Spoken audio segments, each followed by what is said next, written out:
Si, dans le courant de l'été, vous avez déjà regardé vers le sud avec une paire de jumelles ou un petit télescope, vous avez peut-être déjà constaté la présence de plusieurs petits amas d'étoiles.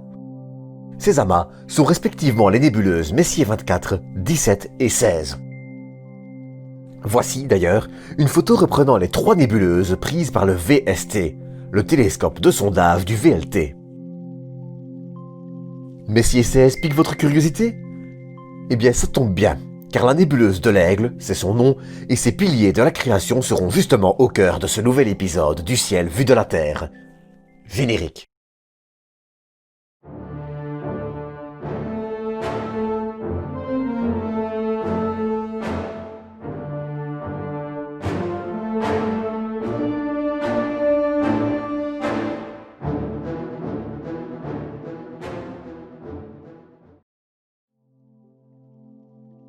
Messier 16, également nommée la nébuleuse de l'Aigle, est une nébuleuse découverte par l'astronome français Jean-Philippe de Chezeaux en 1745.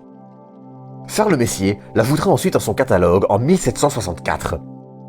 Plus d'un siècle plus tard, en 1895, Edward Barnard immortalisera la nébuleuse pour la première fois. Mais c'est uniquement avec des instruments plus puissants, 300 mm d'ouverture, que se livrent alors, à l'œil de l'observateur, d'étranges formations, des sortes de piliers présents dans la nébuleuse. Ces piliers, que l'on nomme piliers de la création, sont grands de près de 5 années-lumière, alors que la nébuleuse en fait, elle, 70 par 55.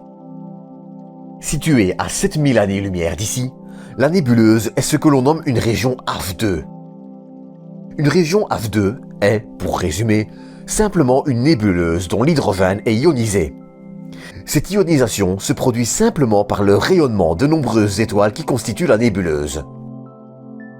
Ces étoiles feront d'ailleurs penser, au moment de sa découverte, que M16 est un simple amas d'étoiles. Ce qui n'est d'ailleurs pas tout à fait faux. La nébuleuse de l'Aigle est en effet une gigantesque pouponnière d'étoiles, et les piliers de la création n'en sont ni plus ni moins que les témoins. Ils sont en effet des zones où le gaz est plus concentré, attirés par de jeunes étoiles en formation et à la fois érodés par le rayonnement des étoiles qui les entourent. Ainsi, malgré le fait que cette structure soit très belle, elle est condamnée à disparaître, si elle ne l'a pas déjà fait. Pour rappel, la nébuleuse se situe à 7000 années-lumière de nous.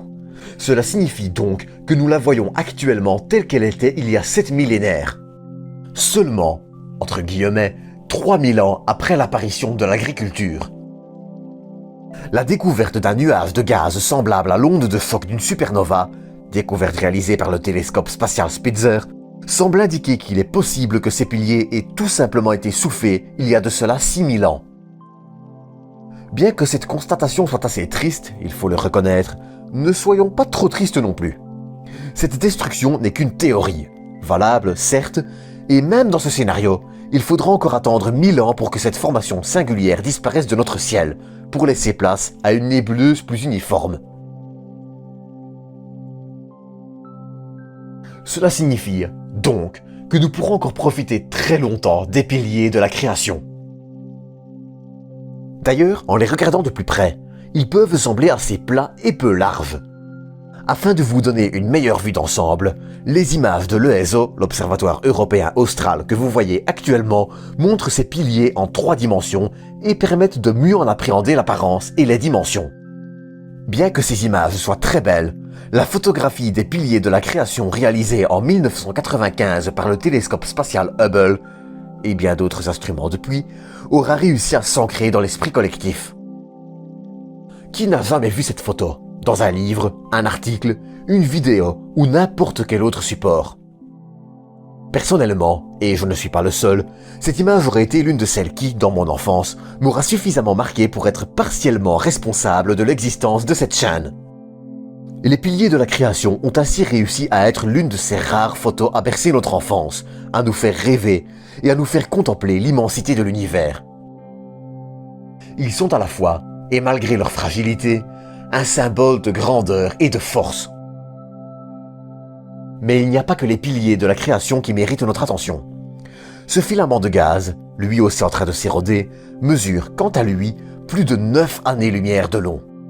Plus de 2 fois la distance qui nous sépare de Proxima du Centaure, l'étoile la plus proche.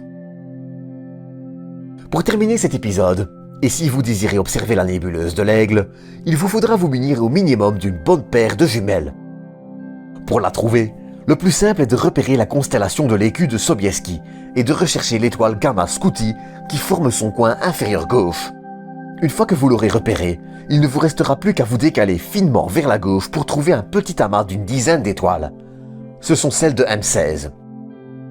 Si les détails de la nébuleuse, comme ses contours ou les piliers de la création, restent difficilement accessibles sans un télescope assez gros, la nébuleuse reste sympathique à observer pour les soirées d'été.